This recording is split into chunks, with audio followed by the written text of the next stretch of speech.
Nursanti, tempat tanggal lahir Bandung 9 April, pekerjaan guru sekolah Republik Indonesia Tokyo, founder of tradition Jepang, hobi edit foto dan video.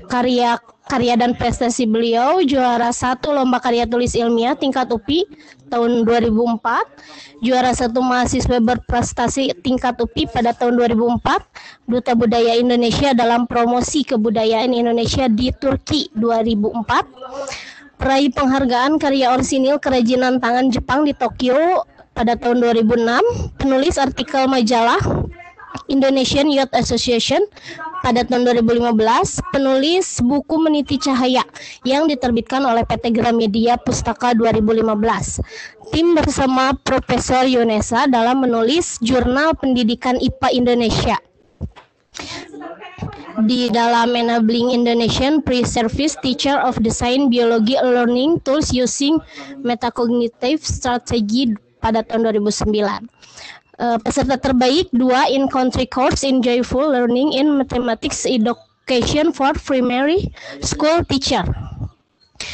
Selanjutnya riwayat pendidikan beliau: TK Yayasan Beribu Bandung pada tahun 1986, SD Kebon Gedang Bandung pada tahun 1994, SMPN 14 Bandung 1997, Seman 8 Bandung 2000, S1 Pendidikan Biologi Universitas Pendidikan Indonesia 2005, S2 Design and Leadership of Societal Innovation di Shizuoka University pada tahun 2020. Selanjutnya beliau juga pelatihan di workshop peningkatan kompetensi guru sekolah SILN pada tahun 2007, pelatihan pembelajaran berbasis IT pada tahun 2008, workshop ICT pembuatan blog dan media belajar PowerPoint 2009, workshop BIMTEK KTSP pada tahun 2010, pembuatan media pembelajaran berbasis e-learning di tahun 2011, workshop pemanfaatan video streaming dalam pembelajaran 2012, workshop pembinaan karir 2013, pelatihan guru sasaran implementasi kurikulum 13 di tahun 2014, in-house training, praktek yang baik dalam pembelajaran pada tahun 2016. Selanjutnya pendidikan pelatihan profesi guru di tahun 2017, workshop inovasi dan pembelajaran berbasis teknologi di tahun 2020, pelatihan in Conti course of joyful learning in mathematics education for primary school teacher di Sameo Regional Center for Kitab in Mathematics di tahun 2020. Subhanallah, beliau sangat banyak sekali prestasi dan jadi untuk sekarang saya persilahkan waktu dan tempat untuk Ibu pemateri. Waktu saya persilahkan. Terima kasih Bu Lani dan Bu Listi. Assalamualaikum warahmatullahi wabarakatuh, Bapak Ibu semuanya. Perkenankan saya untuk berbagi ya tentang pembelajaran pandemi di sekolah Indonesia Tokyo. Saya mau sharing dulu. Apakah udah kelihatan slides-nya Bu Listi? Udah Bu. Udah ya? Ada. Ya. Ya, alhamdulillah. Terima kasih atas kesempatan hari ini, juga atas kehadiran Bapak Ibu semuanya. Mungkin banyak ya Bapak Ibu guru yang masih belum kenal Sekolah Republik Indonesia Tokyo itu apa gitu ya, sekolah apa. Jadi Sekolah Republik Indonesia itu adalah sekolah Indonesia luar negeri yang ada perwakilan Indonesia yang ada di Jepang.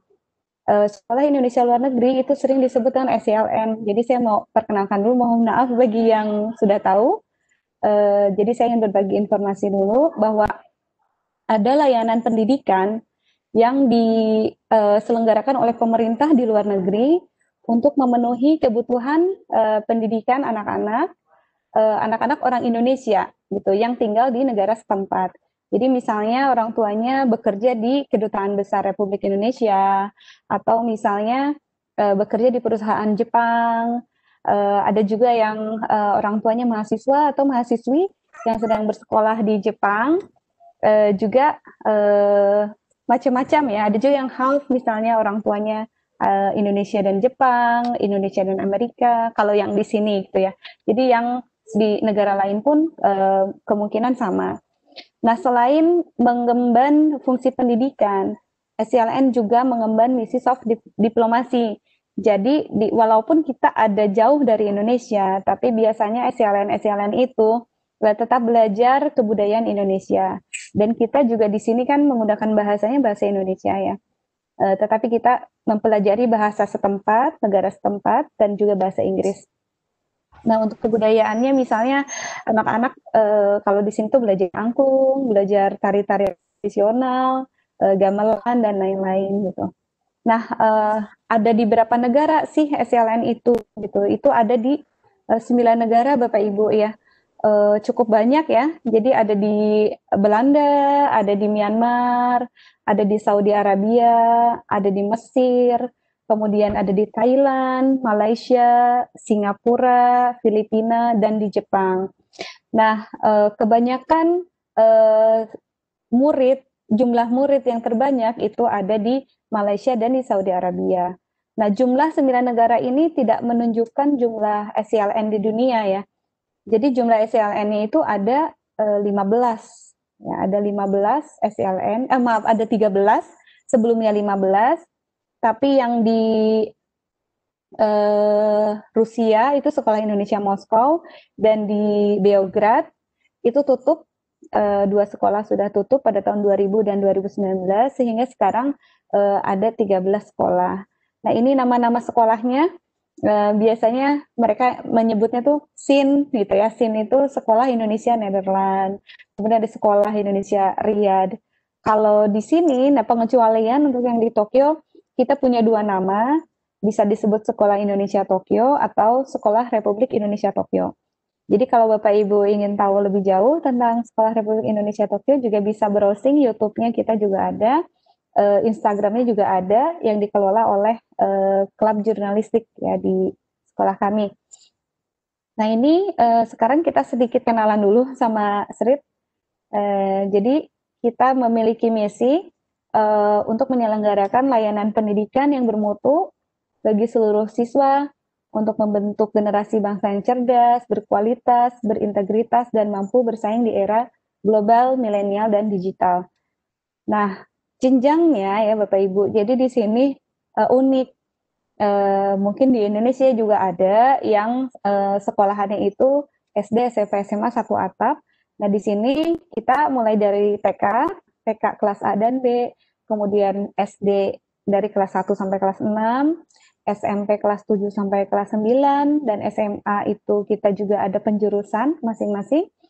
Itu satu atap semuanya gitu. Dan masing-masing itu cuma satu rombel aja, satu rombongan belajar, sehingga guru-gurunya itu harus mengajar kebanyakan dari SD sampai SMA.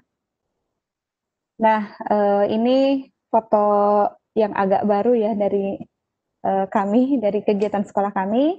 Di sini ada Bapak Wakil Dubes juga, Ibu Atikbud yang sebelumnya, dan Bapak Kepala Sekolah, serta guru-guru dan murid-murid. Cuma sedikit ya ibu-ibu kelihatannya Bapak-Bapak. Ini TK-nya nggak ikutan di foto. Nah, jumlah pesertanya berapa ya kira-kira kalau lihat di sini? Jumlah pesertanya sekitar 110 orang. Jadi ini plus minus ya. Ada yang keluar, ada yang masuk lagi. Itu udah biasa setiap tahun, bahkan mungkin setiap semester ya. Di sini tuh cepat sekali pergantian murid-muridnya. Nah, kepala sekolahnya satu. Jadi kepala sekolahnya satu, tapi beliau menjadi kepala sekolah untuk TK sampai SMA. Nah, jumlah gurunya ada 17 orang dan tenaga kependidikannya hanya 2 orang ya. Itu tenaga pendidikan untuk TU-nya satu, untuk guard-nya dan kebersihannya 1 orang. Jadi rata-rata di sini guru-guru juga harus mandiri, seperti misalnya menyiapkan dokumen dan sebagainya, itu kebanyakan kita mengerjakan sendiri. Nah, bagaimana dengan mengajarnya? Jadi kalau lihat muridnya mungkin kayaknya cuma sedikit gitu ya. Satu kelas tuh bahkan ada yang cuma satu untuk saat ini, itu kelas 6 SD cuma 1 orang. Tapi tetap guru itu harus melayani seperti sekolah biasa gitu ya. Jadi mau muridnya satu, kalau namanya guru yang muridnya satu, muridnya 20, 1 jam pelajaran ya tetap harus dipenuhi 1 jam pelajaran gitu. Nah, tetapi untuk beban gurunya sendiri, itu selain mengajar, misalnya dia ngajar di kelas, guru tersebut ngajar di kelas 6. Nah, guru itu juga mengajar di jenjang yang lainnya gitu, jenjang SMP, jenjang SMA, sehingga beban mengajar rata-rata guru di sini itu bisa mencapai 40 jam. Ada juga kalau ditambah ekstrakurikuler, ditambah dan wali kelas dan lainnya mungkin bisa lebih ya. Jadi kita full 1 minggu 5 hari sekolah dari Senin sampai Jumat itu dari jam 9 sampai jam 5 reguler, 5.20 ya kalau dulu tuh 8, sebelum pandemi itu dari 8.45 sampai jam 5.20 untuk kelas atas, dan untuk SD itu kalau sama ekskul dan lainnya bisa sampai jam 4 sore. Kemudian untuk pelaksanaan KBM di Sekolah RI Tokyo, karena kami menggunakan kurikulum 2013 ya sama dengan Indonesia, jadi kita juga mengikuti KBM yang seperti di Indonesia, tetapi kita memiliki beberapa hal yang diadaptasi gitu ya dari sekolah Jepang. Nah, saya ingin berbagi ya Bapak Ibu. Jadi waktu bulan Februari itu kan ada kejadian pandemi corona yang tiba-tiba gitu ya. Di sini khususnya di Jepang itu Februari kita mulai heboh. Nah, untuk sekolah Jepang sendiri itu langsung di stop sekolahannya, dan mereka tidak mengadakan sekolah online sama sekali ya, karena tidak siap. Jadi kalau Jepang itu kan eh, mereka itu kalau melakukan sesuatu yang baru harus prepare-nya itu jauh-jauh hari gitu. Mereka tidak terbiasa dadakan kayak kita. Nah, lain halnya dengan sekolah Indonesia, kalau kita dikasih tantangan seperti ini langsung jungkir balik ya, kita memindahkan eh, yang tadinya sekolah reguler dilaksanakan secara online dengan jadwal yang sama, Bapak Ibu. Jadi jadwal yang 8.45 sampai sore itu kita lakukan secara online. Nah, sementara untuk sekolah Jepang, mereka tidak melaksanakan pembelajaran di sekolah dan juga tidak melaksanakan pembelajaran online. Lalu di sana melaksanakan pembelajaran seperti apa? Di sana melakukan penugasan sekolah-sekolahnya, jadi memberikan tugas ke murid-muridnya, yang tugasnya itu diambil oleh mereka, kemudian nanti dikerjakan di rumahnya dengan waktu yang cukup fleksibel ya, karena misalnya pengumpulan sampai jangka waktu tertentu, mereka lalu mengumpulkan ke sekolah dan nanti akan mengambil lagi tugas yang baru gitu. Nah itu yang dilakukan oleh sekolah Jepang ketika awal-awal terjadinya pandemi. Nah kemudian karena kita membutuhkan feedback ya, nah pada bulan Mei sekolah kami mengadakan webinar pendidikan dengan berbagai stakeholder, juga dengan pimpinan-pimpinan yang ada di Indonesia dan orang tua siswa, sehingga kami mendapatkan refleksi dan feedback dengan mempertimbangkan berbagai kondisi. Nah, kondisi seperti apa nanti akan saya jelaskan. Tapi dari hasil webinar ini, alhamdulillah kami mendapatkan win-win solution ya. Jadi sejak bulan Juli tahun ajaran baru hingga saat ini kami melaksanakan blended learning ya. Jadi tatap muka dan belajar dari rumah, baik sinkronus maupun asinkronus. Nah, sekarang apa yang terjadi ya? Kenapa kok kita mengubah gitu? Karena ketika kita melaksanakan pembelajaran online dengan memindahkan jadwal reguler menjadi full online dengan jadwal yang sama, yang terjadi adalah ini. Nah, mungkin Bapak Ibu, apa ya ini nggak ada apa-apa, coba dilihat mata sebelah kanan dan kiri ini ada perbedaan ya. Jadi yang kiri itu kelihatan ada merah sekali, ini separuh, dan ini kondisi nyata yang saya alami saat itu. Dan hal ini dialami bukan oleh saya, tetapi oleh beberapa guru. Jadi mata kami terlalu lelah dan diforsir, sehingga terjadi penurunan kesehatan mata ya pada saat itu. juga bukan hanya itu, akhirnya karena seluruh tugas itu anak-anak ngerjainnya online, kita tuh kayak jadi double ya, bukannya lebih enak, kalau menurut saya tuh lebih enak offline ya ngajar itu jadinya. Karena ketika online, kita harus nyiapin secara online dan ketika anak mengumpulkan juga online, kita kalau ngoreksi nggak enak online itu kan kita print lagi gitu. Terus kita nanti upload lagi datanya dan kita bagikan hasilnya itu berupa scan lagi. Jadi seperti berlipat gitu ya pekerjaannya. Nah akhirnya karena udah gitu kita juga semi lockdown waktu itu dianjurkan untuk stay at home. Selain penurunan kesehatan mata dan juga kondisi di rumah di sini juga rata-rata rumah yang tidak terlalu besar kayak di Indonesia. Jadi mungkin banyak juga yang guru-guru yang mengalami stres ya. Guru juga stres, capek, kemudian murid juga stres ya. Anak juga menjadi stres, apalagi yang kakak beradik semuanya sekolah di sini. Mereka itu gadgetnya kebingungan gitu, karena kita online semua. Adik kakak misalnya anaknya 3 dan itu kenyataan, ayah orang tua yang guru, anaknya 3 harus online, harus online dan gurunya juga harus online, itu sungguh membutuhkan strategi yang apa ya, yang tepat gitu supaya semuanya itu bisa enjoy. Tapi sepertinya dengan keadaan seperti itu sulit ya Bapak Ibu untuk bisa enjoy karena semuanya membutuhkan barang yang sama gitu. Nah, kemudian juga orang tua akhirnya juga banyak juga yang merasa stres ya, dan banyak juga yang komplain. Mungkin hal ini dialami bukan oleh orang tua di Srit aja, tetapi juga di Indonesia ya. Saya sering baca itu banyak lelucon-lelucon, juga banyak orang tua yang nggak mau ngerti, pokoknya guru harus A, harus B gitu. Padahal kita sebagai pelaku ya, sebagai pelaku itu juga membutuhkan uh, apa ya, membutuhkan strategi yang baik untuk mengatasi ini semua gitu.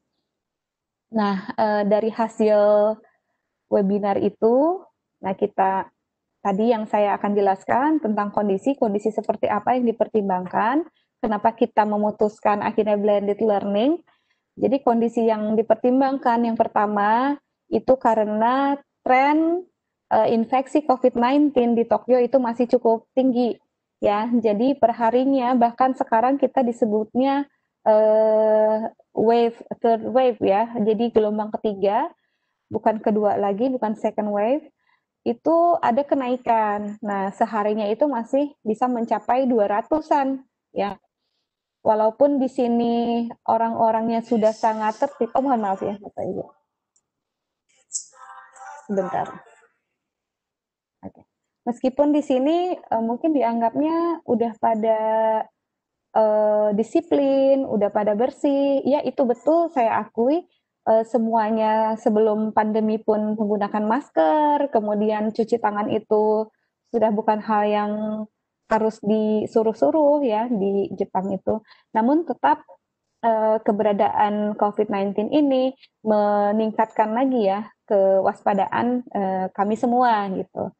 Nah, bedanya ya kita karena sebelumnya udah terbiasa, jadi tidak terlalu kesusahan ya untuk membiasakan menggunakan masker, karena biasanya juga banyak orang-orang di sini yang sudah memakai masker kesehariannya gitu.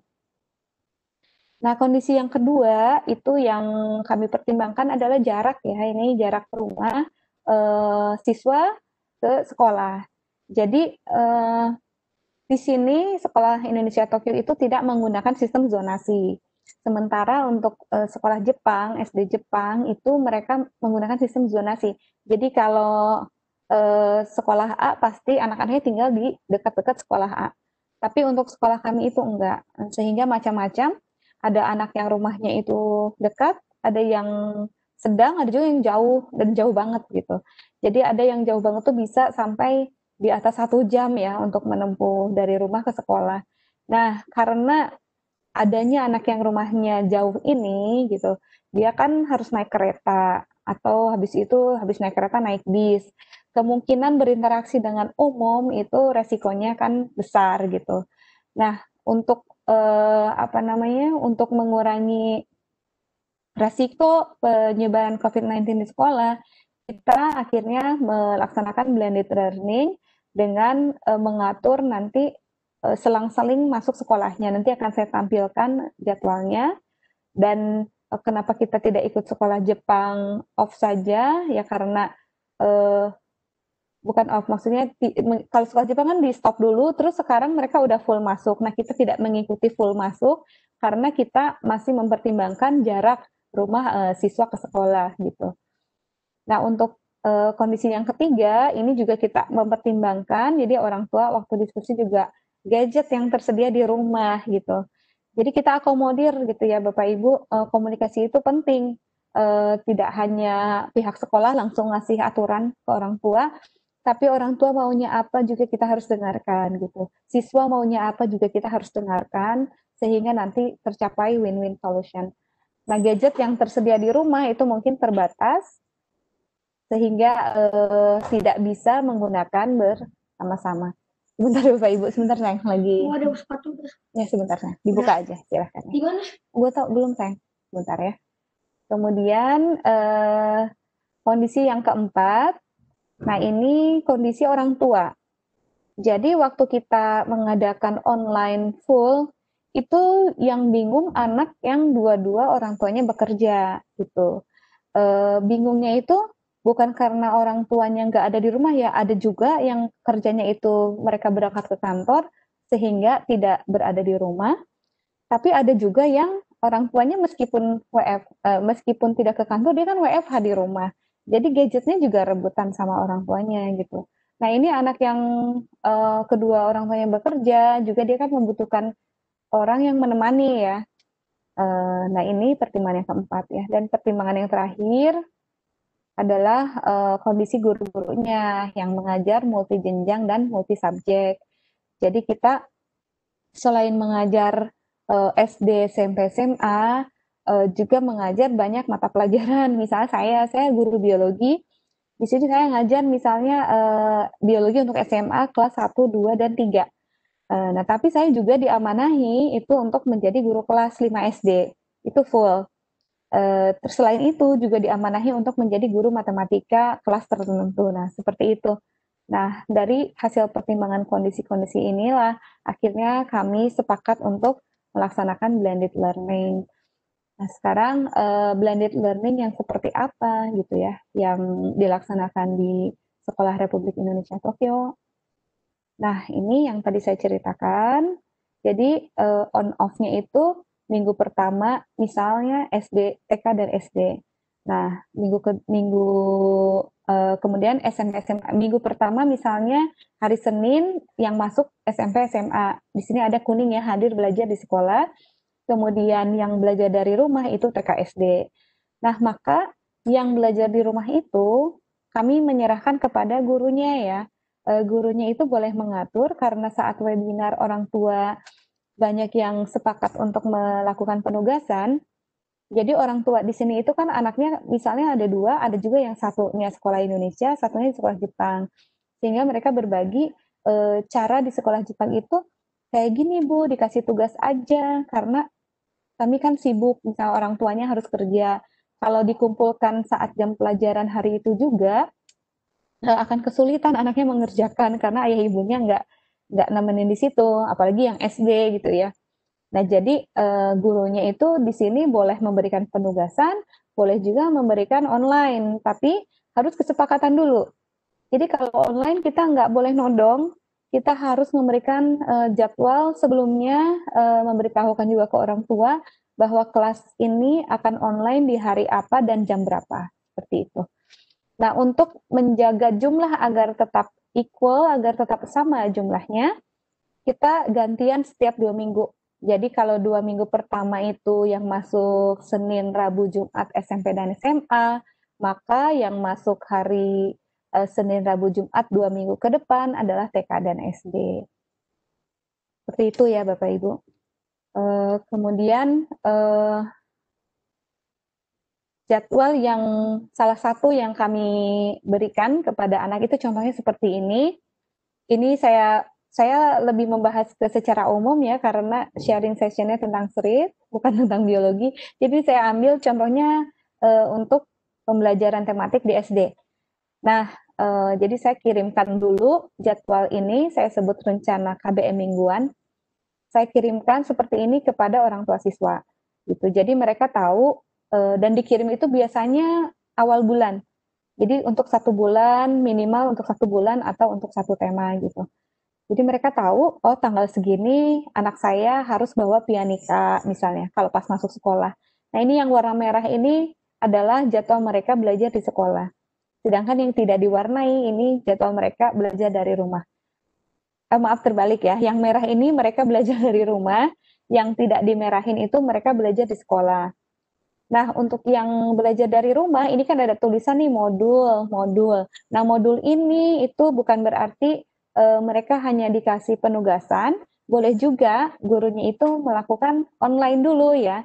Tapi karena pengalaman sebelumnya ada penurunan kesehatan mata, baik anak maupun guru, ada kondisi yang menjadi tidak baik, jadi online-nya itu kita batasi. Misalnya untuk prolog aja sekitar 20 menit kita buka atau 30 menit, lalu habis itu kita bisa off-kan dulu, anak-anak mengerjakan dulu yang lain, kemudian nanti kita lanjutkan lagi gitu. Jadi semuanya pokoknya harus menyadari bahwa harus menjaga kesehatan masing-masing.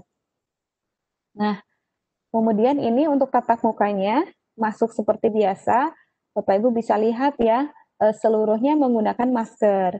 Biasanya kalau sebelum pandemi kita nggak seperti ini, tapi setelah pandemi kita mewajibkan anak-anak setiap pagi itu untuk cek suhu tubuh dulu ya. Di bawah itu udah ada petugasnya, guru mengecek suhu anak yang datang, kemudian meminta anak menggunakan hand sanitizer, kemudian mengingatkan jika yang tidak bawa masker itu harus bermasker.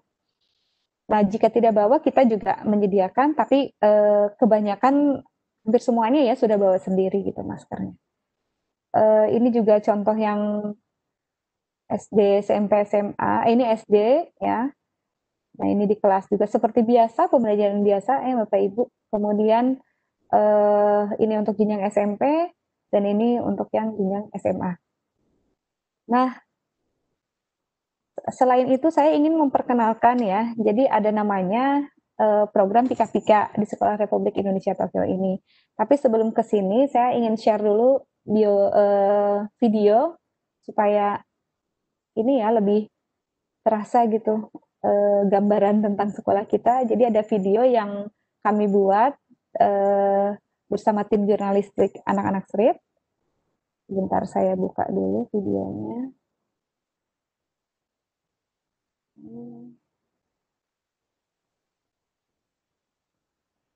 Nah, ini mereka karena banyak yang tanya juga waktu itu kayak apa ya di SRIT, akhirnya kita bikin videonya. Suaranya kedengeran nggak ya? Suara videonya kedengeran nggak?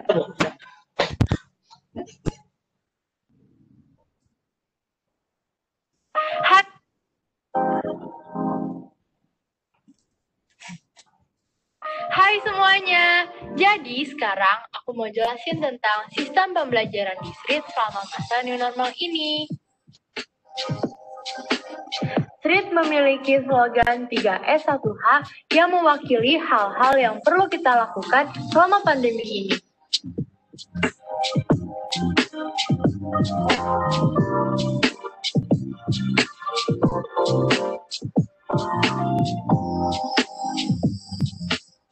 Tiga S1H adalah singkatan dari 1. Salam Corona, yaitu salam yang dilakukan dengan tetap menjaga jarak. 2. Suhu tubuh diperiksa setiap hari. Langkah ini merupakan cara paling mudah untuk memastikan bahwa seluruh warga sekolah terhindar dari gejala COVID-19. 3. Selalu memakai masker. Kegiatan pembelajaran di SRIT juga tetap dilakukan dengan memakai masker untuk mencegah penyebaran COVID-19.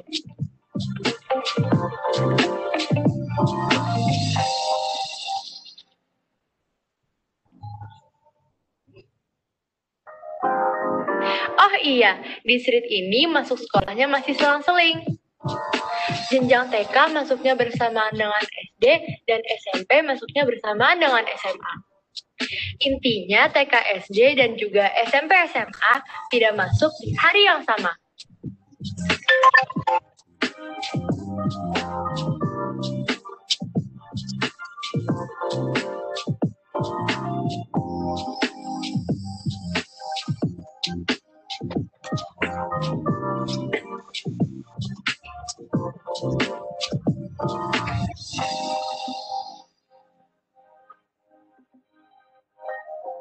Empat, hand sanitizer jangan dilupakan.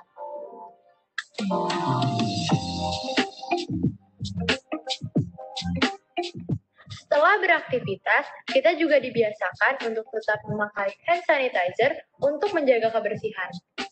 Dengan mematuhi semua protokol kesehatan yang ada, kegiatan belajar dan mengajar di street dapat berjalan dengan aman dan juga nyaman. Kira-kira gitu deh guys. Makasih ya yang udah nonton. Dadah! Iya. Mungkin tadi ada yang ini ya, lihat anak-anak kecil lagi pada bersih-bersih. Nah, itu adalah program Pika-Pika di sekolah kami. Apa itu program Pika-Pika? Jadi program Pika-Pika itu program yang disusun oleh Tradition JP yang tadi adalah saya sebagai foundernya. Jadi saya waktu kuliah S2 itu bikin project ini sama profesor saya gitu ya. Jadi bukan project sih, menyusun, jadi mereka membimbing saya apa sih yang saya inginkan gitu waktu itu. Nah, saya ingin Indonesia itu menjadi negara yang bersih gitu kayak di Jepang. Saya tuh heran kalau lagi kunjungan ke sekolah Jepang ngelihat anak-anak kok pada mau gitu bersih-bersih kelas gitu. Misalnya seperti ini ya, sebentar saya share. Dan ini ada foto di sekolah kami juga pas lagi Pika-Pika. Nanti saya lihatkan videonya ya. Mungkin bisa menjadi inspirasi. Nah, ini sebentar. Nah, ini ketika mereka melakukan Pika-Pika, mungkin sudah jarang ya kita lihat di sekolah di Indonesia yang anak-anaknya mau seperti ini. Dan ini juga sebelumnya, sebelum pandemi ini kita belum melaksanakan yang sistem bersih-bersih seperti ini. Tapi saya sedikit berbagi ya, di sekolah Jepang itu, sebentar, itu kalau saya kunjungan ke sana, setiap setelah makan siang, semuanya itu bersih-bersih tanpa kecuali gitu, bekerja sama, ada yang ngepel, ada yang nyapu, ada yang bersihin toilet, itu nggak jijik ya, semuanya itu kamar mandi dan itu giliran. Nah, saya berpikir gitu, kenapa di sekolah kita nggak bisa? Nah, karena pada saat itu memang banyak juga orang tua yang berpikir anak saya ke sekolah buat belajar, bukan buat bersih-bersih. Padahal bersih-bersih itu bagian dari pembelajaran gitu. Dan kalau sudah terbiasa, itu akan menjadi karakter yang sangat penting dalam kehidupannya, baik kehidupan sekarang maupun masa depan ya, karena itu akan menentukan masa depan bangsa juga gitu. Nah, ini Pika-Pika juga, saya akan share videonya dan mungkin kalau ada yang kenal dengan Erika Ebisawa, itu dia anggota JKT48, dia adalah alumni sekolah kami yang waktu itu meliput ke sini dan dia ngelihat, oh sekarang ada program seperti ini ya di sekolah, ini saya share sebentar. Nah, ini waktu dia berkunjung ke sekolah kita.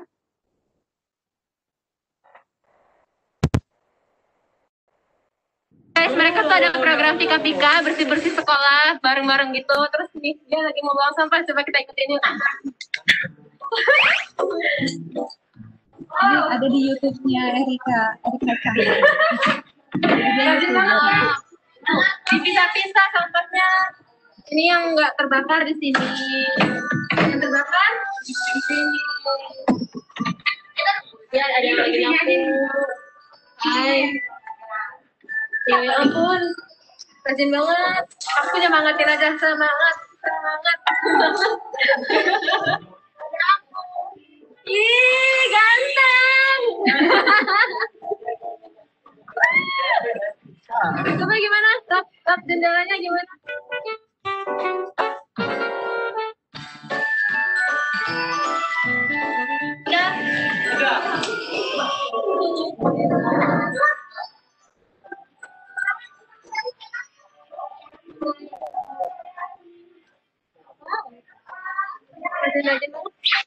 Nah, itu ya sedikit yang saya ambil dari YouTuber yang sekarang lagi naik daun juga ya, namanya Eri Kacang. Juga saya ada satu video lagi, terharu nggak Bapak Ibu lihatnya? Kalau saya sih terharu ya, karena sebelumnya nggak kayak gini. Dan pas juga kondisi pandemi lagi membutuhkan memang kita harus benar-benar menjaga kebersihan, pas program ini juga kita jalankan. Nah, kalau misalnya Bapak Ibu ingin tahu ya gimana sih cara mengimplementasikan programnya seperti apa, mungkin nanti bisa diadakan di sesi yang lain. Sebentar. Kita lihat, dan ini ada video satu lagi gimana program ini berjalan di jenjang SD.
Ya, sekarang saya lanjutkan ke pembelajaran di slide lagi. Nah, itu program Pika-Pika Bapak Ibu. Jadi sekarang masih tahap pembiasaan.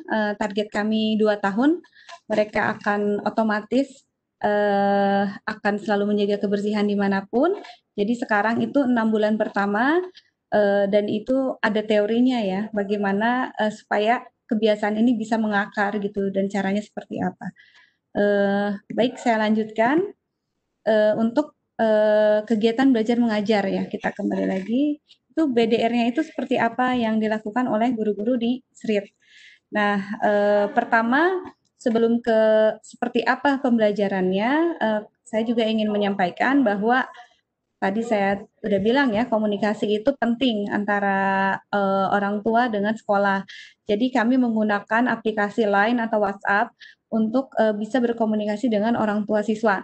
Nah, kami membuat grup misal wali kelas dengan orang tua dan wali kelas dengan murid-murid gitu, sehingga komunikasi itu bisa terjaga dari berbagai arah. Kemudian kami akan menginformasikan gitu jika kami mengadakan pembelajaran sinkronus secara online melalui Zoom atau Line itu kepada orang tua sebelum jadwal pelajaran. Jadi tidak berani ya kalau tiba-tiba hari ini ayo kita online gitu seperti itu. Biasanya anak tidak siap, entahlah tidak siap dengan gadgetnya atau dengan hal lainnya, juga orang tua juga tidak berkenan dengan hal ini. Kemudian kami juga menginformasikan jika kami akan memberikan pembelajaran asinkronus ya atau penugasan.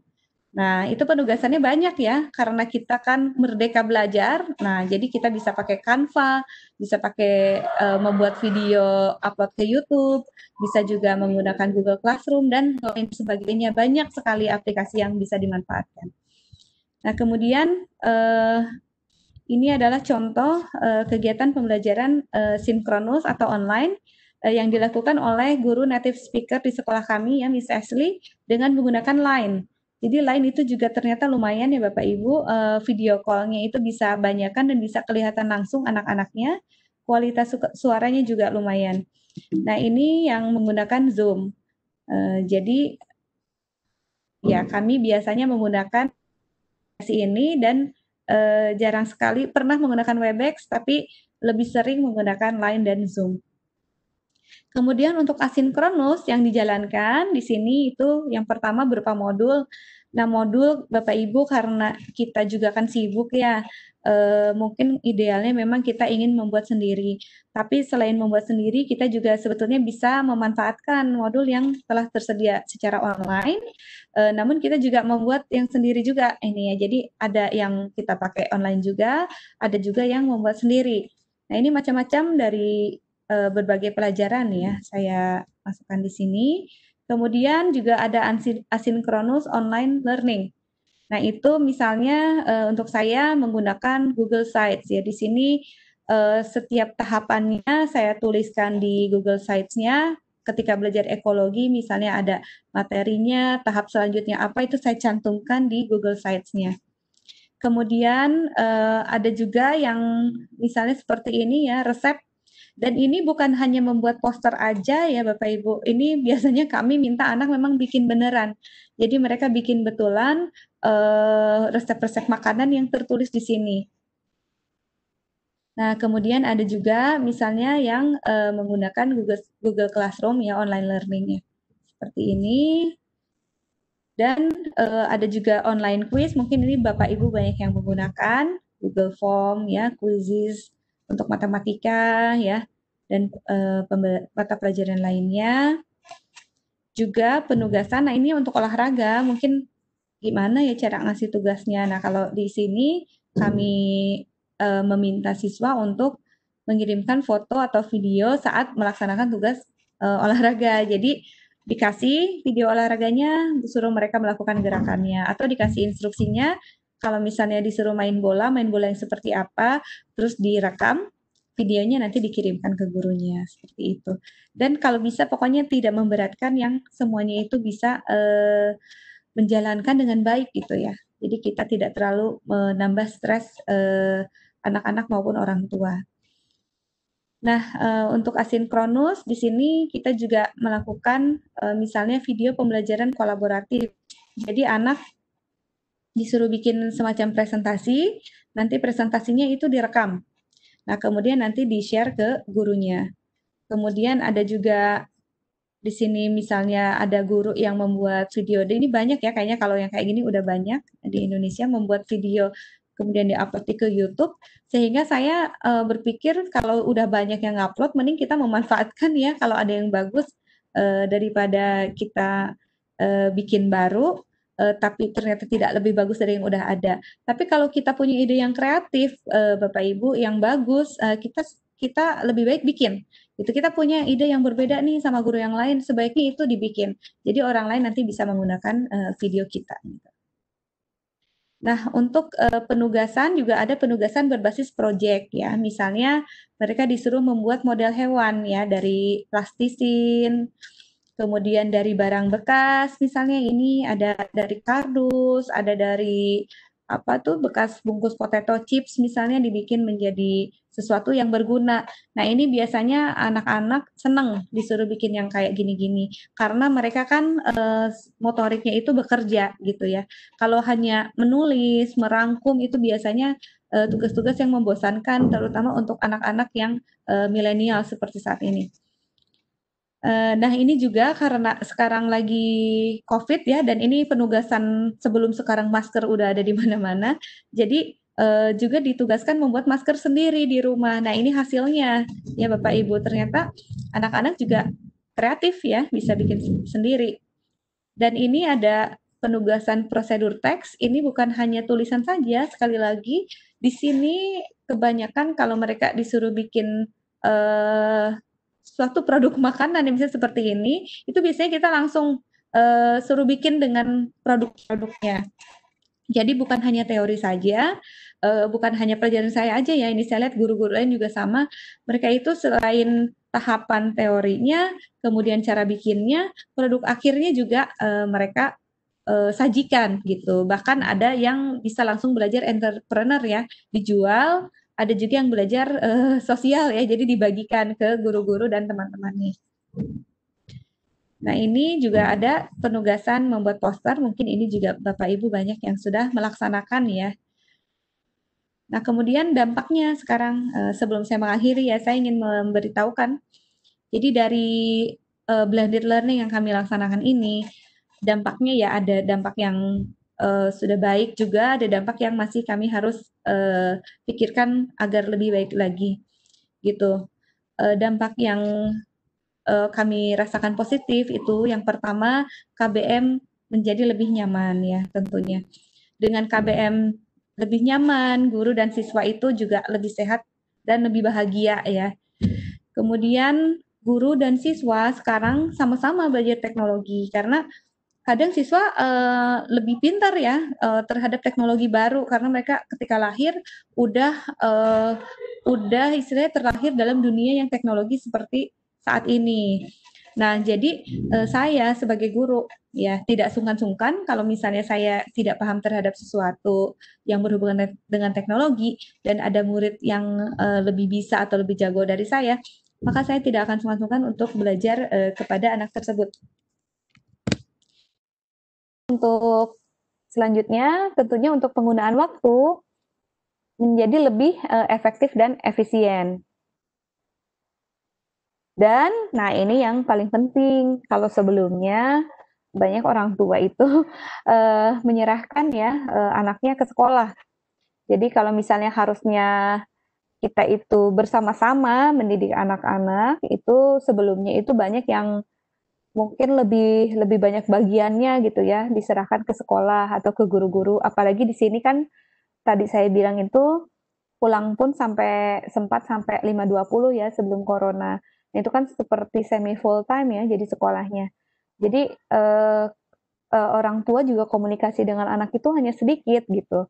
Juga karena udah menyerahkan ke sekolah dan guru, biasanya komunikasi dengan guru pun tidak seaktif saat ini.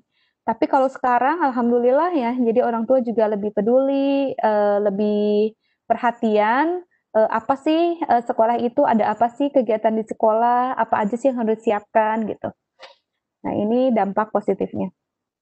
Kemudian dampak yang tentunya kita harus masih pikirkan lebih baik lagi, itu yang pertama ya pastinya materi pelajaran tidak bisa ideal seperti sekolah reguler.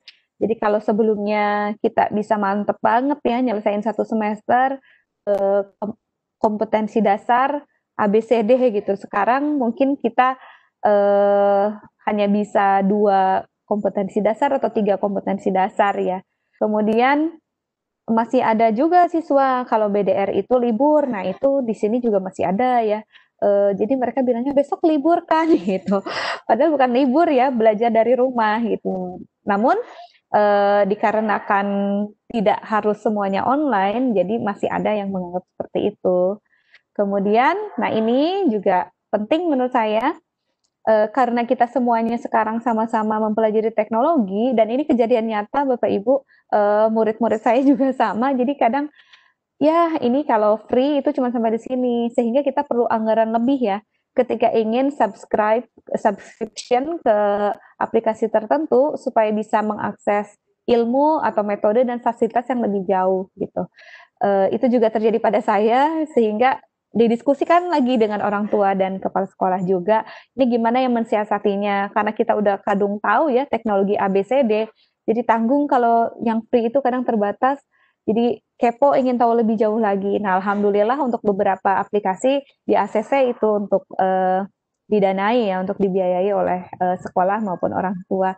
Mungkin itu yang bisa saya share Bapak Ibu, nggak terasa ya udah jam segini.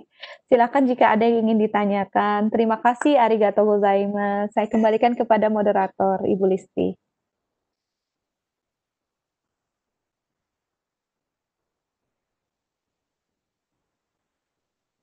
Halo Bu Lani, Pak Mukhlis. Iya, lagi. Jika ada yang ingin Bilang ya. Silahkan Ibu, jika ada yang ingin ditanyakan. Bapak Ibu sekalian, karena ini Neng Lani mungkin lagi ada gangguan. Selanjutnya kita masuk di sesi tanya jawab Bapak Ibu sekalian. Jadi caranya ada dua. Yang pertama bisa bertanya langsung dengan cara raise hand, ataupun dengan menuliskan di kolom chat. Kita pertama ke yang raise hand. Mohon izin Ibu. Ini ada dari siapa ya? Silakan Pak, siapa tadi yang raise hand? Coba diturunkan lagi. Pak Lukman ya? Silakan Pak Lukman. Bismillahirrahmanirrahim. Assalamualaikum warahmatullahi wabarakatuh. Waalaikumsalam warahmatullahi wabarakatuh. Terima kasih kepada Pak Mukhlis selaku hostnya. Ini alhamdulillah ini ketemu lagi sama Pak Mukhlis dan kita kalah Pak. Siap. Ya, sama Bu Ari luar biasa Bu, sharing jenengan hari ini alhamdulillah. Tema hari ini sangat saya tunggu Ibu. Mengenai COVID dan pendidikan Ibu. Ya, ini fenomena penting bahwasanya COVID ini Masya Allah luar biasa ini Bu. Ini kita secara tidak langsung kurang lebih 8 bulan Ibu. Ya, Ibu Ari 8 bulan kita PJJ dengan terbatas ya. Setelah itu tatap muka terbatas. Nah, ini mungkin di seluruh, bukan di negara kita aja, seluruh dunia mungkin belum ada kesiapan Ibu ya, benar Bu ya? Iya, betul. Mengenai hal ini. Ya. Iya, betul. Temuan di lapangan fakta membuktikan bahwasanya ini untuk PJJ ini memang dalam segi psikis ini memang anak-anak kasihan Ibu. Iya, betul Pak. Terutama di mental ini Bu. Ya. Kemarin juga saya menerima curhatan dari anak-anak itu kasihan juga. Pak, kapan ini masuk sekolah? Pak, kapan ini masuk sekolah? Sabar ya, Nduk, gitu aja saya jawabnya. Ngapunten. Nah, ini luar biasa ini mungkin Ibu. Mengenai COVID ini. Nah, terus di luar juga banyak yang mengabaikan protokol juga. Nah, ini kita juga bingung. Ini kebijakan ini tapi fakta di lapangan kok. Nah, mungkin kita perlu kolaborasi, perlu kesadaran, itu penting Ibu. Iya, betul. Saya juga tidak bosan-bosan tanya dan konfirmasi ke anak-anak itu jaga jarak dan sebagainya, itu tetap di sela-sela saya PJJ itu tetap saya selipkan Ibu mengenai hal itu. Pak Lukman sudah ini ya? Oh ya. Untuk pertanyaannya Ibu, bagaimana sikap kita sebagai pendidik untuk meyakinkan ke anak-anak bahwasanya PJJ ini salah satu alternatif untuk menjadikan anak ini nyaman belajarnya Ibu. Iya. Ya, itu mungkin yang bisa sampaikan. Matur nuwun Ibu atas kesempatannya Pak Mukhlis. Terima kasih Pak Mukhlis. Oh ya. Terima kasih. Assalamualaikum warahmatullahi wabarakatuh. Waalaikumsalam. Ibu sudah ditangkap pertanyaannya ya? Sudah ditangkap pertanyaannya? Iya, sudah langsung diam aja ya Pak ya. Silakan. Terima kasih Pak Lukman. Ya, Masya Allah ya. Jadi kejadian corona ini memang suatu penderitaan ya yang cukup besar, bukan cuma buat guru aja, tapi buat murid-murid juga. Dan di sini juga bukan hanya murid, orang tua juga ya. Banyak yang udah, kapan ya sekolah tiap hari, meskipun sekarang udah on off, masih mereka menuntut juga ingin setiap hari. Karena mungkin biasanya nggak pusing ya, semua diserahin ke sekolah. Sekarang mereka, orang tua, beliau-beliau harus berpartisipasi ya, mendidik anak-anaknya tentang pelajaran di sekolah. Yang kasihan tuh orang tua yang tidak mumpuni ya di mata pelajarannya, dan anak itu mau bertanya kepada siapa. Nah, mungkin Bapak, kalau kami di sini guru-guru, kami itu biasanya menganggap anak itu, ya mungkin sama ya di sana juga, anak itu kan udah kayak keluarga kita sendiri. Jadi mereka itu juga boleh menjapri kita, ya boleh mengontak kita ketika ada kesulitan. Jadi dalam kondisi stres di mana-mana, kita sebagai guru harus berusaha menenangkan, istilahnya ya, menenangkan dan meyakinkan. Nah, bagaimana meyakinkan mereka? Ya tentunya dengan silahkan, misalnya dengan seperti ini aja Pak, udah tenang ya anak-anak itu. Anak-anak ketika kita online, misalnya 2 jam pelajaran itu jangan full ya Bapak. Mungkin 30 menit aja pembuka, kita online dengan mereka. Setelah itu anak-anak silahkan dikerjakan, membuat proyek sesuatu yang mereka tuh kalau bisa bergerak ya Pak. Kita juga harus kreatif, kasih ide ke mereka biar mereka itu bukan hanya menulis, menyekan dan mengupload gitu ya, atau memfoto dan mengupload. Nah nanti di situ kita bilang kalian boleh bertanya kepada ibu atau bapak selama jam pelajaran ini gitu. Jadi kalau kesulitan silahkan tanya, sehingga orang tua juga tidak stres ya. Kalau dituntut silahkan bertanya kepada orang tua, nanti orang tuanya yang tidak bisa juga kasihan gitu. Jadi kita juga menurut saya dengan bisa berkomunikasi dari hati ke hati dengan anak, membuat anak nyaman, membuat tentram, insya Allah mereka akan trust sama kita Pak gitu. Mungkin tidak gampang ya menjalankannya, tapi dicoba ya Pak ya. Kita sama-sama gitu, saling saling menyemangati ya antar guru gitu.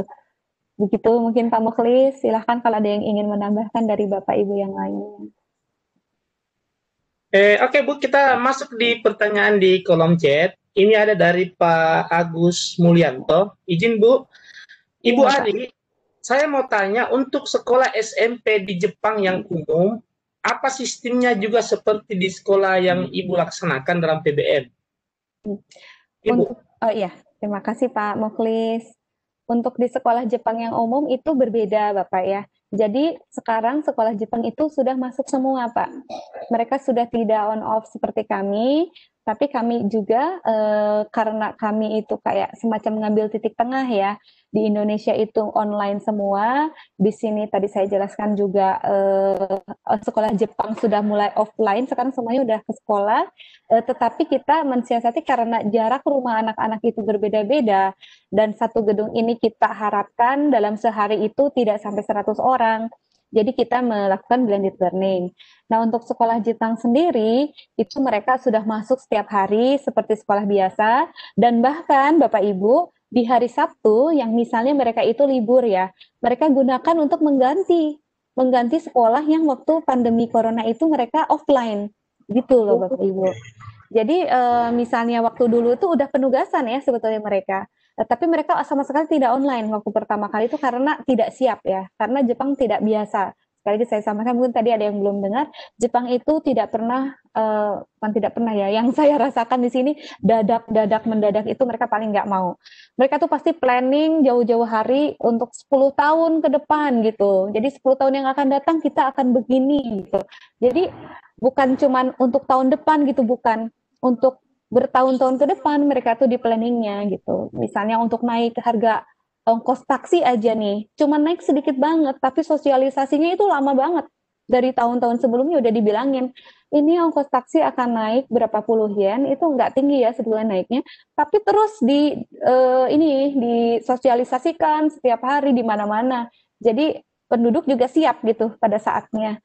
Dan mereka itu paling nggak bisa sama dadak-dadakan kayak kita, dan kita sebenarnya hebat dalam sisi hal itu, kita lebih fleksibel ya Bapak Ibu. Jadi kita langsung online, tapi ya memang dampaknya tadi seperti Pak Lukman bilang, jadi banyak yang stres ya, banyak yang sakit. Nah kalau di sini mungkin mengambil resiko yang rendah gitu ya, karena nggak siap jadi tidak dilakukan.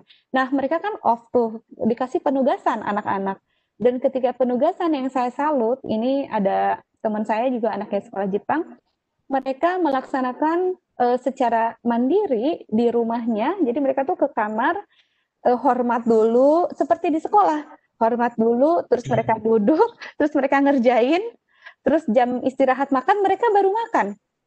bedanya sama anak Indonesia, itu anak saya kan di sini sekolahnya. Pas lagi online ya, dia kalau pengen makan, mama gitu ya. Misalnya mama mau makan ini, padahal masih belum jam istirahat. Tapi salut saya dengan budaya di sini, kalau mereka belum jam istirahat, mereka tidak makan. Terus mereka saatnya istirahat, oh ini saatnya saya istirahat gitu. Jadi mengatur sendiri meskipun di rumah, hebat kan Bapak Ibu ya. Nah, setelah masuk nih sekarang, itu diganti gitu. Hari Sabtu mereka ganti, yang dulu itu pernah offline. Nah itu tidak sama gitu ya jadi jawabannya untuk sekolah kami dengan sekolah Jepang yang umum. Tapi Bu kita Ari, juga mengambil di gimana tengah-tengah. Kenapa, Pak? Bu Ari? Ya? Kalau Ibu amati budaya kita dengan budaya di Jepang itu gimana, Bu? Maksudnya budaya yang paling beda itu gimana? Budaya anak misalkan kebiasaan-kebiasaan. Iya. Yang dengan sama tadi bagaimana? Sebetulnya plus minus ya Pak ya, anak kita juga positifnya banyak banget ya Pak ya, sebetulnya bagusnya banyak, ya kekurangannya juga yang harus diimprove juga banyak. Untuk anak-anak Jepang juga sama plus minus. Nah bedanya ya itu tadi Pak, misalnya budaya kebersihan. Sebelum ada program Pika-Pika, ini di sekolah kita itu piketnya piket biasa seperti di Indonesia. Misalnya hari Senin yang piket ABC, hari Selasa ABC. Tapi mereka nggak tahu apa yang harus saya lakukan gitu. Jadinya itu ya hanya nama aja yang terpampang piket di situ. Nah kita karena kita sering ada sister school sama sekolah Jepang, itu propose lah saya akhirnya juga ke sekolah dan waktu itu diamanahi juga untuk mengkoordinir program Pika-Pika di sini. Kita bikin sistemnya Pak. Nah yang tadi Bapak lihat ada yang ngepel, ada yang luar biasa ya. Sampai sekarang tuh kalau misalnya duduk pun di lantai ya kita kinclong, nggak ragu-ragu ya istilahnya bersih gitu kelasnya gitu. Dan sampai pintu, gagang pintu, jendela semuanya kita bersihkan gitu. Nah budaya itu kebersihan yang pertama, yang kedua kedisiplinan ya juga di Jepang itu memang luar biasa tertib karena kayak tadi jam sekolah udah biasa nih misalnya masuk jam 9 akan istirahat jam 10.20 misalnya. Maka mereka meskipun belajar di rumah sepanjang jam itu, ini menurut teman saya ya yang anaknya di sekolah Jepang, itu ya mereka belajar, tidak nyemil, tidak makan gitu. Jadi mereka benar-benar, oh ini sekolah gitu, lagi jam sekolah. Terus jam makan siang ya pas jam makan siang katanya gitu makannya. Tapi kalau anak saya belum terbentuk seperti itu, jadi dia waktu BDR di rumah, ya lagi lapar ya minta aja makan walaupun belum waktunya istirahat gitu. Itu Pak yang maksudnya Bu kalau Ibu kan amati biasa di keluarga di Jepang itu, memang pembiasaannya di keluarga tuh gimana itu Bu? Yang sehingga terbentuk karakternya. Iya, jadi mereka itu dari lahir karena sekarang udah sistem ya Pak ya, jadinya terus turun temurun karena ada contohnya. Ada teladannya. Teladannya siapa? Orang tuanya dan guru-gurunya gitu. Jadi mereka kan tinggal ngikutin sekarang. Nah, kalau kita kan belum tentu contohnya itu benar. Nah, misalnya gitu ya, orang tuanya belum tentu mengikuti aturan yang benar atau guru aja nih buang sampah ya, Pak, misalnya. Itu aja harus diedukasi ya. Jujur aja saya sering dapat curhatan dari guru-guru di Indonesia.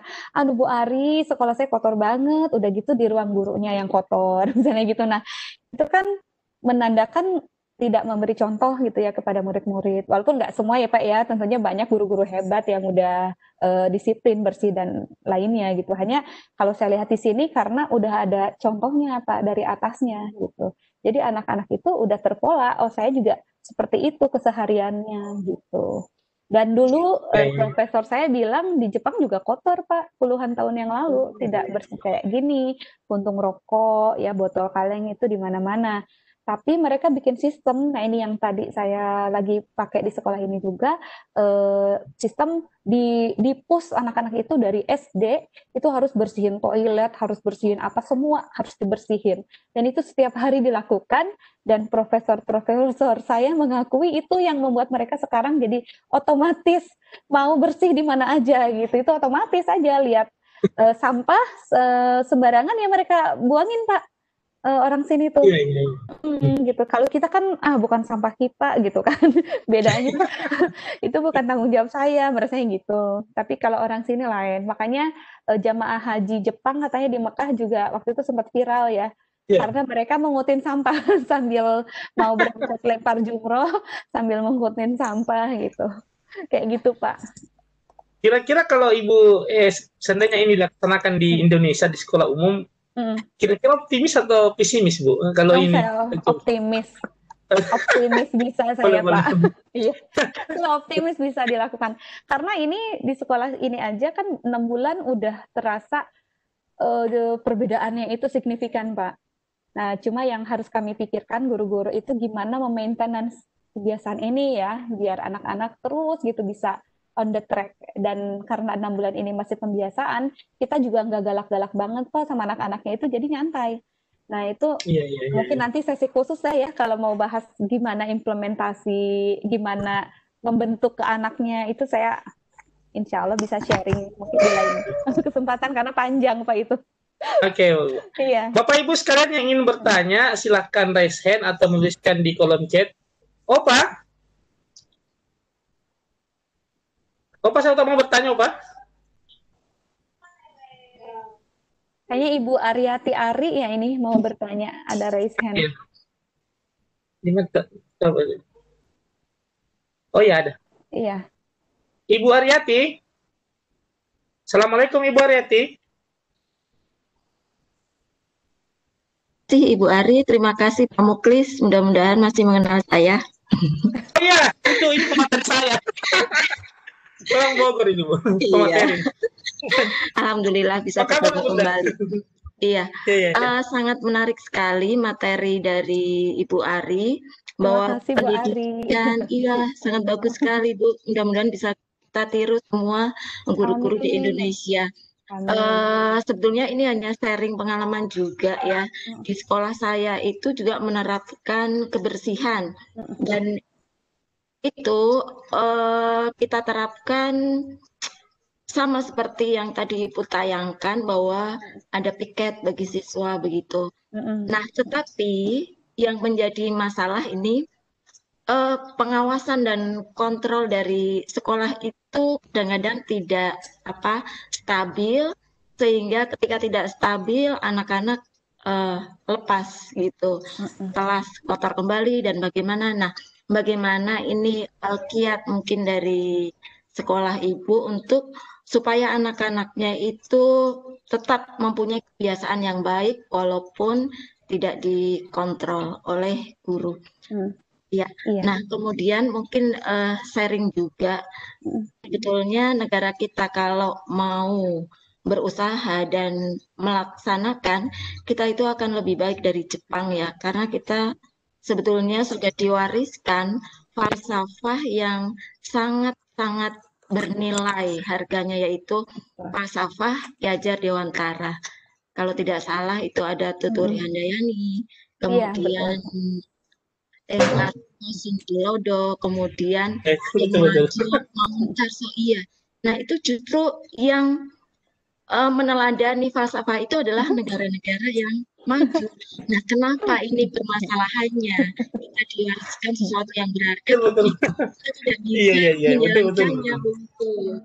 Iya, itu pertanyaan saya. Jadi bagaimana kiatnya ya kita sebagai guru supaya anak-anak itu mempunyai kebiasaan yang baik walaupun tidak kita kontrol gitu. Kalau membuat peraturan itu sebetulnya sangat mudah, tetapi memelihara peraturan supaya tetap ditaati itulah yang susah. Nah itu butuh mungkin controlling dari kita. Nah kemudian yang kedua mengenai penilaian ini Bu, dengan sistem pembelajaran yang blended learning seperti Ibu katakan tadi, penilaian itu kan ada 3 hal ya, ada sebagai penilaian terhadap pembelajaran, kemudian penilaian untuk pembelajaran atau penilaian sebagai pembelajaran. Nah, yang sering dilakukan oleh guru-guru di Indonesia ini termasuk saya, mungkin saya ya sebagian besar itu penilaian terhadap pembelajaran. Jadi penilaian yang kita lakukan itu hanya untuk memvonis anak begitu. Begini loh kemampuan kamu gitu. Kita sering mengabaikan melakukan penilaian untuk pembelajaran dan penilaian sebagai pembelajaran. Nah, bagaimana di sekolah Ibu itu melakukan penilaian yang terutama adalah penilaian sebagai pembelajaran. Jadi siswa itu diberi penilaian untuk menilai diri sendiri, bagaimana dia belajar dan bagaimana penilaian untuk memperbaiki pembelajaran. Iya. Ya, Masya Allah, pertanyaannya luar biasa. Iya. Terima kasih, mudah-mudahan bisa saya dapatkan dari Ibu. Iya. Oh, Masya Allah, Ibu. Saya juga masih belajar, Bu. Ini harus belajar dari Ibu juga nih. Sama, Bu. Saya juga belajar.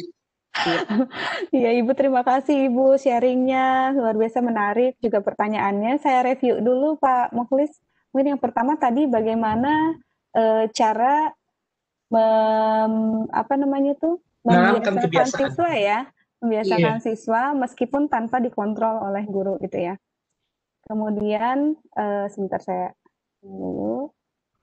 Yang kedua tentang penilaian ya Bu ya. Penilaian sebagai pembelajaran. Oke, saya sharing. Perbandingannya Bu antara penilaian di sana dengan di sekolah umum di Indonesia selama PJJ. Selama PJJ ya di sini ya di Sekolah Indonesia Tokyo ya. Baik, yang pertama ya. Nah ini sebenarnya panjang kalau detail banget ya karena saya ada teori, ada semacam slides-nya ya, tapi terpisah khusus yang dulu itu saya membuatnya itu dibimbing oleh profesor-profesor saya di Shizenkan University gitu. Jadi Ibu memang tidak bisa instan. Ketika kita membuat peraturan, sebetulnya membuat peraturan itu dibilang gampang ya gampang-gampang susah ya. Kita bikin peraturan juga harus logis, harus sesuai dengan kemampuan anak, masuk juga kemampuan guru, karena ketika kita bikin aturan, tapi kita tidak bisa menjalankan itu yang berbahaya, karena akan menjadi bumerang buat kita. Pasti anak-anak akan bilang, ibu tadi bilang A, tapi ibu sendiri melakukan A gitu. Tadi nggak boleh A, tapi ibu sendiri A. Nah itu anak-anak sekarang kan pinter ngebalik-balikin kayak gitu ya.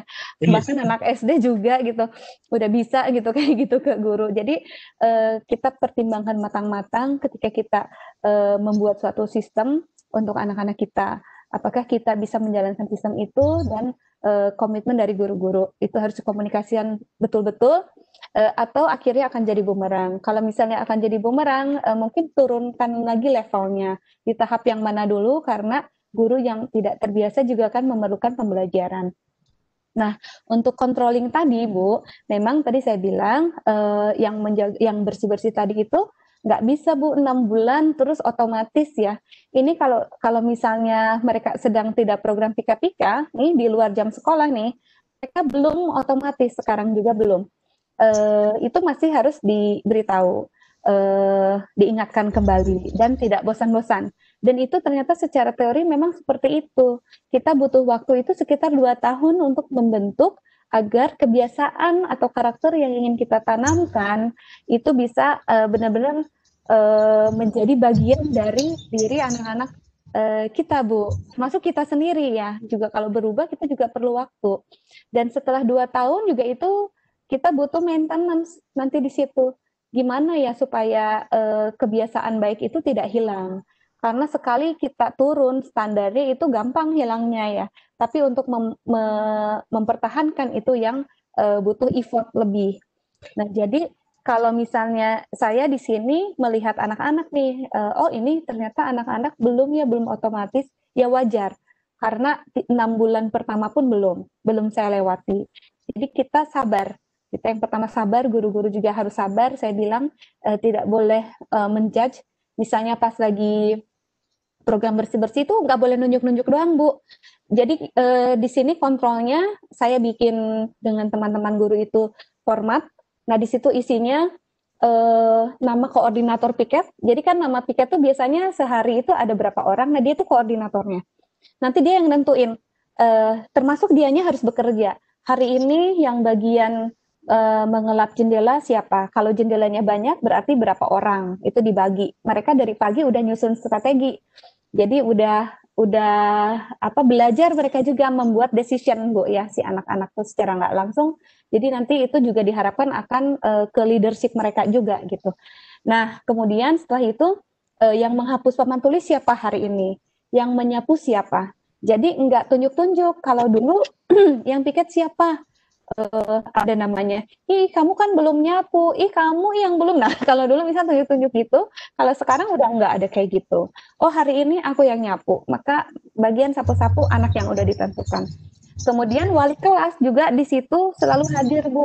Kalau untuk yang SD khususnya ya, saat pika-pika kita masuk ke kelas dan kita ikut membersihkan. Membersihkan apa? Di situ tertulis wali kelas harus ngebersihin mejanya sendiri, harus ngelapin kursinya sendiri, dan harus apa area yang ada meja dan kursi wali kelasnya itu sendiri. Jadi semuanya itu pas lagi kegiatan benar-benar kelihatan bergerak gitu semuanya. Guru juga nyontoin ngepel-ngepel lantainya. Anak juga ngelihat, oh guru saya ngepel gitu ya, oh ngepel kayak gitu caranya. Dan yang terakhir mungkin ini Bu, juga jangan menganggap kan mereka harusnya udah tahu. Nah itu mungkin ya, kalau kita nggak sabar, kadang kita menuntut mereka itu udah tahu apa yang kita maksud. Kalau saya mencoba menyimpan mereka di titik nol, entah mereka tahu atau tidak, saya anggap mereka nggak tahu gitu dulu. Untuk murid-murid saya ya Bu, saya anggap mereka nggak tahu apa, mereka nggak tahu cara ngepel gimana, cara nyapu gimana gitu. Dan ternyata betul Bu, mereka megang aja yang pongki sama sapu itu bingung gitu ya, kayak gimana memegang lap aja kayak gimana itu bingung gitu. Dan itu perlu waktu Bu, kebayang kita ngenalin dari situ, dari caranya aja kita juga harus ngenalin ke anak. Nah sehingga kalau kita tidak menjudge, kita nggak stres Bu. Ketika anak nggak bisa ngikutin, ya lawang mereka baru diajarin gitu. Nah itu juga di pelajaran sama, kita misalnya lagi ngajar di kelas, kita anggap mereka nggak tahu. Nah, jadi kita akan mengajarkan dari yang termudah gitu ke mereka, dari yang dasar sampai mendalam gitu selanjutnya gitu. Seperti itu mungkin Bapak ya. Yang kedua, penilaian di SRIT itu seperti apa ya? Karena kita ini semua kondisinya sedang tertekan ya, apalagi pas lagi awal-awal pandemi itu, menurut saya di sini guru-guru semuanya cukup bijaksana dalam memberikan penilaian kepada anak. Jadi kita tidak benar-benar saklek berdasarkan angka yang tertera. Mohon maaf ya Bapak Ibu, misalnya begini, misalnya untuk ulangan gitu, kita berikan nilai minimum ke anak itu berapa gitu. Karena kan anak itu sebetulnya ketika kita menilai anak, kita itu sebetulnya kan sedang menilai kita sendiri ya. Ada bagian seperti itunya gitu. Sebetulnya kita lagi menilai kita juga gitu ya. Kalau misalnya satu kelas itu buruk semua, kita harus bertanya kepada diri kita sendiri, kenapa bisa buruk semua ini satu kelas gitu nilainya. Tapi kalau misalnya bagus semua, kita juga jangan kepedean, oh anak saya nilainya 90 ke atas semua. Tanya juga, mungkin kita terlalu gampang gitu ya ngasih penilaian ke anak atau lainnya. Nah ini di sini dipertimbangkan hal-hal yang seperti itu. Jadi kita bijak memberi nilai ke anak itu enggak saklek, nih kamu ulangan dapat segini ditambah terus dibagi. Tapi kita dari nilai harian itu biasanya kita akan pertimbangkan, oh anak ini kan dia punya kemampuan misalnya mengedit video, oh punya kemampuan mengedit foto, oh dia aktif di olahraga, oh dia aktif di promosi kebudayaan. Nah hal-hal seperti itu biasanya sebelum kita final memberikan nilai di rapot, kita diskusikan di rapat sekolah Bu. Sehingga nanti dapat feedbacknya dari seluruh guru ya. Jadi kalau gurunya ada 17 nih tadi, bahkan pendik pun kita biasanya ikut rapat ya, dan kalau mau ngasih masukan juga boleh, kita dengarkan gitu masukan semuanya sehingga nanti didapatkan titik temu yang dirasa nyaman gitu ya. Mungkin kita sebaiknya menilainya seperti ini gitu, kayak gitu Bapak kalau di sini. Iya. Semoga menjawab ya atau sedikit membantu. Ninglani, monitor Ninglani. Ninglani ya. Ini naik lagi nih. Ini ada dari Pak Muhammad Lukman, mungkin penasaran Bu, mau bertanya lagi nih. Oh iya, mangga Bapak silakan. Ini pertanyaan kedua mungkin. Pak Lukman, menarik ya? Iya Pak, G. Saya Pak lagi Pak. Ya. Terima kasih Pak Muklis, terus Bu Ari, terima kasih. Ya, Saya tertarik di Bu Ari, pembelajaran di Tokyo itu, Bu. Saya juga Iya, itu kayak aslinya. Boleh Pak, ditunggu di Semoga sini Pak. saja ke Tokyo ya. Nanti sama Pak Muklis ke Tokyo nih. Iya, semoga ketemu Tadi Pak kita menarik, Pak. menarik dari jenengan. Terus kayaknya di sana rapi Bu ya. Di belakang jenengan rapi itu ada rak-rak buku itu, alhamdulillah. Oh ini. Ya. Saya juga kepingin. Ini perpustakaan ini Bapak, di perpustakaan. Soalnya kalau saya ngambil ruangan lain mungkin saya harus bermasker ya gitu. Jadi saya ngambil yang sepi. Dan di sini kan udah jam 5 sore ya. Jadi udah cukup sepi saya ke sini, iya. Iya Bu, mau tanya. Ini pada saat penerimaan ini Bu. Halo? Iya Bapak. Halo, pada saat ini Bu, penerimaan rapot sama penerimaan ini Bu, siswa baru di Jepang bagaimana ya Bu? Saya juga pengen tahu. Di sekolah Jepang atau di sekolah Indonesia di Tokyo? Jepang. Oh, di Indonesia ya. Mungkin. Iya. Mungkin ada perbedaannya. Iya, tadi di Tokyo Bu. Di sekolah Jepangnya yang umum atau di sekolah Indonesia Tokyo Bapak? Ya, dua-duanya. Iya, sistem penerimaan siswa baru sama ini Bu, sistem rapotannya Bu. Nah, pembagian rapotnya.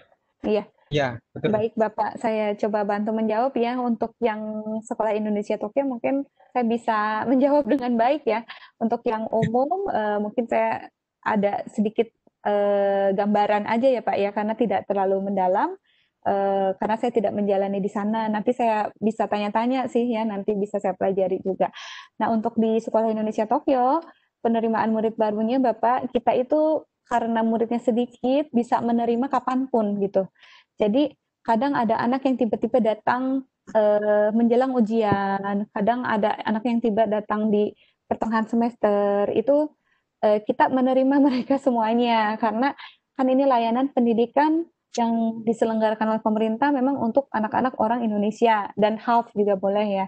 Jadi istilahnya tidak boleh menolak ya. Dan karena tidak ada tes juga anaknya itu sangat bervariasi di sini ya. Termasuk ada anak berkebutuhan khusus juga kami menerima juga di sini gitu. Kemudian sistem mungkin kalau jika di penerimaan tahun ajaran baru seperti apa, sebetulnya sama seperti sekolah-sekolah yang lainnya, hanya kita tidak ada ya di sini karena kita memang dilarang memungut biaya apapun. Jadi sekolah itu tidak ada misalnya harus beli seragam dari sekolah, harus beli apa itu, kita nggak seperti itu. Jadi pokoknya kita memberitahukan seragamnya putih biru dongker, jasnya biru dongker, dasinya merah. Mereka boleh beli dimanapun seperti itu. Kemudian buku juga sama, kita tidak jualan buku. Jadi kita juga menyediakan, nah ini yang di belakang ini perpustakaan, nah buku-buku inilah yang dipinjamkan. Karena muridnya itu sekelas itu yang terbanyak mungkin sekitar 15-an mungkin ya, yang itu udah banyak banget sih, biasanya di bawah 10. Itu satu-satu kita bisa pinjamin buku dari sekolah. Nah nanti setelah selesai semester dikembalikan, setelah kenaikan kelas dikembalikan, nanti dipinjamkan lagi untuk adik-adiknya. Jadi diminta mereka juga untuk menjaga dengan baik ya buku-buku yang dipinjamkan oleh sekolah. Seperti itu. Nah, untuk pembagian rapotnya, itu biasanya sekalian dengan pertemuan orang tua siswa. Jadi sebelum orang tua ngambil rapot ke kelas, dari pihak sekolah, kayak ngadain pertemuan juga dengan orang tua siswa gitu di awalnya. Nah, nanti di situ ada, misalnya kalau ada komite sekolah, di situ ada info-info pokoknya yang terkait sekolah disampaikan pada kesempatan tersebut. Nah setelah itu nanti semuanya ngambil rapot itu ke kelas masing-masing bersama wali kelasnya. Nah bagaimana cara membagikannya itu pun di sini merdeka Pak, gimana wali kelasnya mau membuat sistem untuk membagikan laporan hasil belajar siswa. Ada yang langsung satu kelas dikumpulkan dulu, terus dikasih dulu prolog gitu ya, kemudian dibagikan rapotnya. Ada juga yang membagikan tapi satu-satu orang tuanya masuk, sehingga bisa sharing tentang isi hati orang tua maupun apa pendapat gurunya mengenai anaknya gitu. Nah, untuk di sekolah Jepang, Pak, yang saya tahu, untuk SD itu kan mereka memang belum ada nilai ya di rapotnya, itu deskripsi. Jadi lebih menjelaskan tentang kondisi anaknya seperti apa.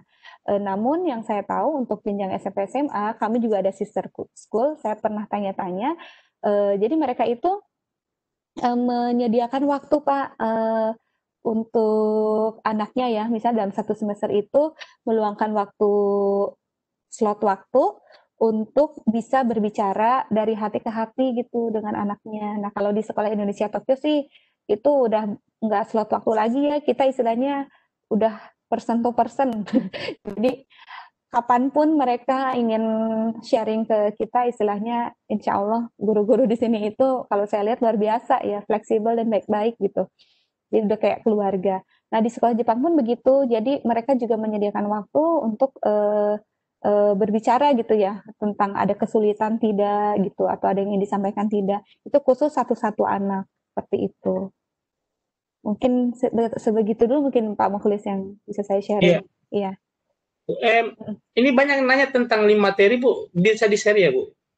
Materi udah saya share ke panitia. Sudah ya? Iya, udah saya share. Silahkan kalau bisa digunakan. Coba kita ke Neng Lani dulu. Neng Lani. Iya, Bu Lani. 4 menit lagi, Bu Lani. Okay. Link presensi sudah saya kirim, Pak Mukhlis. Iya. Oke, siap.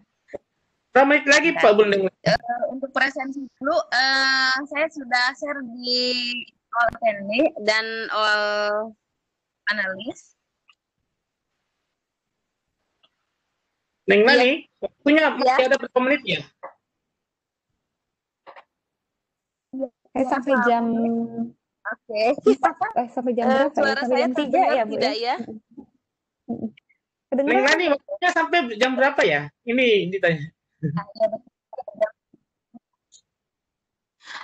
Sudah 4 menit lagi atau gimana? Oh ya. Mungkin Bu Ari sebelum ditutup menit lagi ini ada yang bertanya. Oh, masih ada yang bertanya. Putus-putus suaranya nih. Ada nih. Oh, putus-putus ya. Sekarang gimana nih? Jelas nggak? Ya jelas. Iya. Silakan Neng Lani. Oke, ini di all finalist ini ada yang chat. Assalamualaikum. Sepakat dengan pemberian penilaian kepada siswa, harus kita sebagai guru harus selalu mana apa yang bisa kita terapkan buat siswa sehingga penilaiannya harus dipertimbangkan juga. Oh, ini Pak Abdul Muin. Pak Abdul Muin apa ya yang ditanyakan ya? Mungkin ini aja ya, pernyataan aja, bukan pertanyaan. Ya, pernyataan, betul. Pernyataan aja Teh itu kayaknya. Iya. Jadi sepakat gitu. Terima kasih Pak Abdul Muin. Iya. Iya. Neng Lani, waktu kita sampai jam berapa ya? Neng Lani, ini ditanyakan sama pemateri. Neng Lani? Ini udah.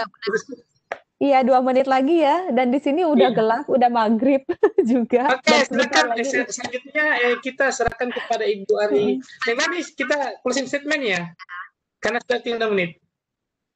Izin, Neng Lani. Neng Lani terlempar kayaknya. Silakan Ibu Ari. Neng Lani. Nggak apa-apa Bapak, iya saya ini ya closing statement. Ya, silakan closing statement sekaligus memberikan kesimpulan tentang webinar kita hari ini. Iya, terima kasih Pak Mukhlis. Bapak Ibu guru hebat semuanya yang saya banggakan. Terima kasih atas partisipasinya hari ini. Senang sekali ya tadi sempat tanya jawab juga, berbagi juga sharing dengan beberapa Bapak dan Ibu. Sungguh merupakan kesempatan yang sangat langka ya untuk saya, karena kami juga di sini jadwalnya padat, jarang sekali ngadain acara berbagi seperti ini langsung, ya secara langsung dengan guru-guru. Kalau apa ya, pokoknya pesan dari saya tuh tetap semangat, tetap sabar, jangan apa ya, menjudge segala sesuatu itu secara instan, dan yakinlah kita mulai dari hal yang kecil untuk bisa mencapai sesuatu yang besar itu memang membutuhkan kesabaran kita gitu. Dan tadi saya sampaikan, anggaplah siswa-siswi kita itu nggak tahu apa-apa itu dulu gitu, supaya kita bisa lebih sabar menghadapi semuanya. Mungkin itu Pak Muklis. Oh ya, makasih banyak Bu. Alhamdulillahirabbil alamin, webinar dari tunggu dulu sebelum kita tutup ke Ibu Nenglani dulu. Nenglani bisa ditutup ya? Oh, ada yang raise hand katanya Bapak ini dari tadi. Bu Rina, mohon maaf Bu Rina, ini teman kuliah saya ya. Oh. Iya. Ada yang mau ditanyakan Bu Rina? Saya terdengar tidak suaranya? Kedengeran. Silakan. Ya Allah. Masya Allah. Gimana Bu? Sehat Bu? Bu Rina nih. Cece Rina. Oh mati ya Pak Muklis ya. Ini ya. Bu Lina. Mungkin jaringannya di Jawa Barat kayak gini ya, down atau gimana? Iya, lagi kurang baik ya. Ya, pokoknya salam sehat, salam bahagia, salam sabar, salam semuanya, Pak Muklis. Nenglani, kayaknya ini. Iya, kayaknya Bulani juga gangguan. Di Jepang sekarang jam berapa? Di sini jam 5, Bapak, lebih 1, tapi maghribnya itu 4:30. Oh iya. Iya. Berarti sudah ini ya. Iya. Jadi saya sebenarnya masih kangen juga, cuma ini harus. Iya. Karena pemateri kita ini sudah tinggal karena gelap ya, sudah gelap di sana. Yang lain bisa saya ya? Tutup ya? Kayaknya gangguan semua ini. Nih, Bu Lina juga gangguan. Oke, Bapak Ibu. Alhamdulillahirabbil alamin, webinar MGMP Berbagi Jawa Barat dengan judul Sharing Session Pembelajaran Masa Pandemi COVID-19 di Sekolah Republik Indonesia Tokyo dengan pemateri hebat kita Ibu Ari Nursanti SPD MBA dari Sekolah Republik Indonesia Tokyo pada tanggal hari Selasa 17 November 2020 dari pukul 13.30 sampai 15.00 waktu Indonesia Barat telah berjalan dengan sukses, alhamdulillah. Terima kasih banyak Ibu. Semoga ibadah Ibu sehat selalu di Tokyo. Bu, salam sama teman-teman di sana. Ya Pak, terima kasih. Salam juga untuk guru-guru semuanya Pak di Indonesia. Amin. Dengan mengucapkan alhamdulillahirabbil alamin, kita tutup webinar ini dengan membaca alhamdulillah. Assalamualaikum warahmatullahi wabarakatuh. Waalaikumsalam warahmatullahi wabarakatuh. Iya, sama-sama. Aduh, suaraku terdengar tidak. Terdengar, Teh. Neng, terus putus. Bentar, saya tunggu dulu. Izin duluan, Pak Muklis. Ya, Pak Agus. Bapak Ibu yang belum link presensi dan materi telah kami bagikan di kolom chat. Silahkan Bapak Ibu presensi. Nenglani, ini ada sertifikatnya ya? Ada, ya betul. Makanya presensinya untuk acuan sertifikat. Neng Ari, makasih. Pak Muklis, makasih banyak. Ya Allah, Pak Muklis jadi ini. Sama-sama. Bulani, Pak Muklis jadi double ya ininya pekerjaannya hari ini. Iya. Iya, mohon maaf lahir batin apa segala kekurangan dan keterbatasannya ya Bapak Ibu semuanya. Luar biasa Ibu, terima kasih banyak, luar biasa. Banyak pengalaman baru yang kami dapatkan di sini. Alhamdulillah. Iya, saya mohon pamit dulu karena udah lewat waktu maghribnya. Takut iya, ini ya silakan. ketinggalan. Iya. Assalamualaikum warahmatullahi wabarakatuh. Waalaikumsalam warahmatullahi wabarakatuh. Silakan Bapak Ibu yang belum absensi, kami masih menunggu sekitar 10 menit ke depan. Bapak Ibu sebagai syarat mendapatkan sertifikat harus Bapak Ibu isi presensi. Saya juga belum isi presensi, saya isi presensi dulu.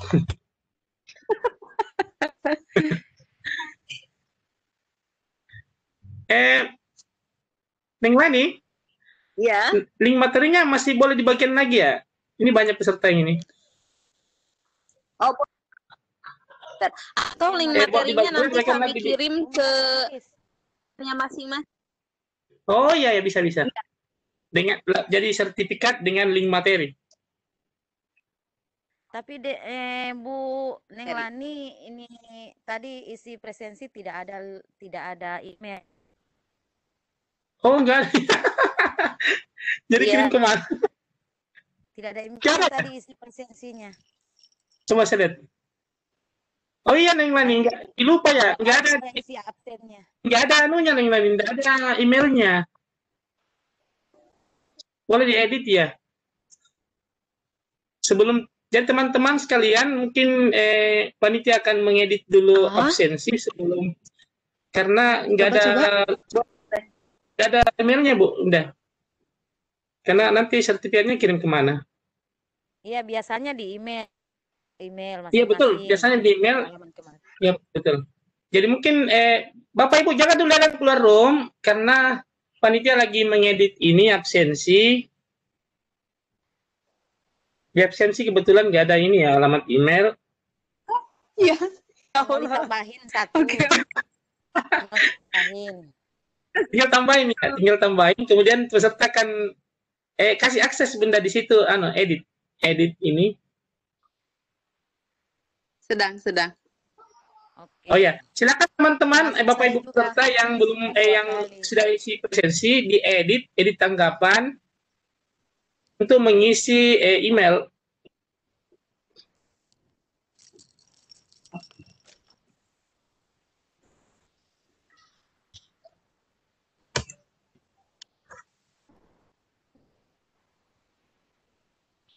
Oke.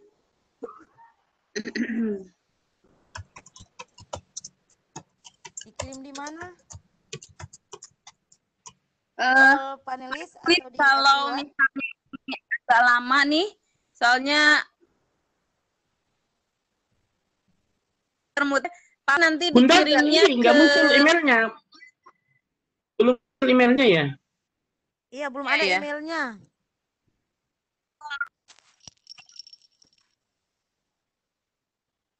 Ya Allah, ya betul. Tanpa email. Wah. Oke, di paling bawah ada emailnya. Oh ya.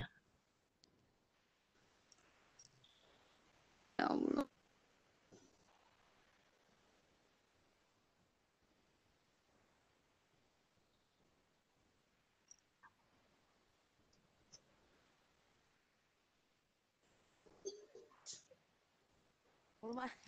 Belum ada juga. Lari ke atas bentar, opsinya ke atas. Enggak ini emailnya. Ada opsi. Bentar. Tadi nggak muncul ya? Belum muncul toh? Belum ya? Bentar. Belum Bu. Pelan-pelan aja Neng. Santai aja. Tadi 70-an lebih. Santai. Peserta jangan ada yang keluar dulu ya. Sudah peserta. Keluar. Tinggal 45 ini. Ada sebagian yang keluar. Iya, sudah keluar sebagian. Karena saya tahu pasti di email karena kemarin-kemarin pengalaman kan begitu. Iya. Di email. Udah aku edit di atas nih. Nah, oke, cek lagi. Ya.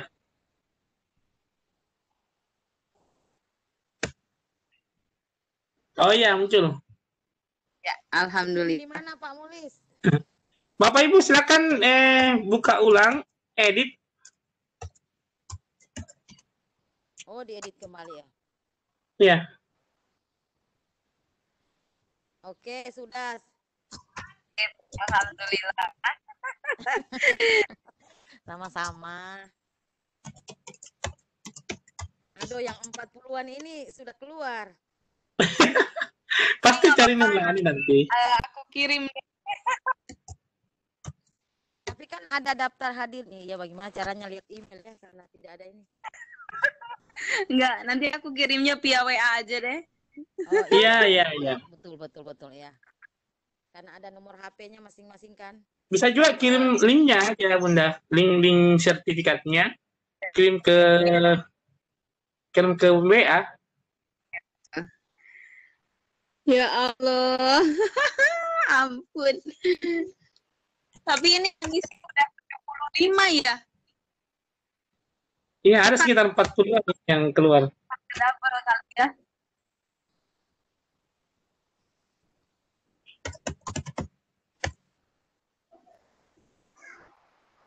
Oke, alhamdulillah sudah selesai.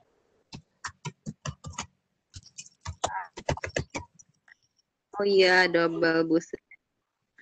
Saya sudah 3 kali ngisi itu. Penasaran. Iya, sertifikat ya. Nanti yang ketiga kali, barangkali lupa kayaknya ini emailnya. Mungkin emailnya lupa. Jadi Bapak Ibu sekalian, kami umumkan bahwa sertifikat akan dikirim lewat email Bapak Ibu. Jadi Bapak Ibu edit presensinya dulu, silakan isi emailnya. Mohon maaf Bapak Ibu karena ada kesalahan teknis sedikit. Salah panitia yang terlanjur keluar akan diusahain apakah lewat WA atau bisa juga di-share di grup-grup di grup-grup afiliasi sadar.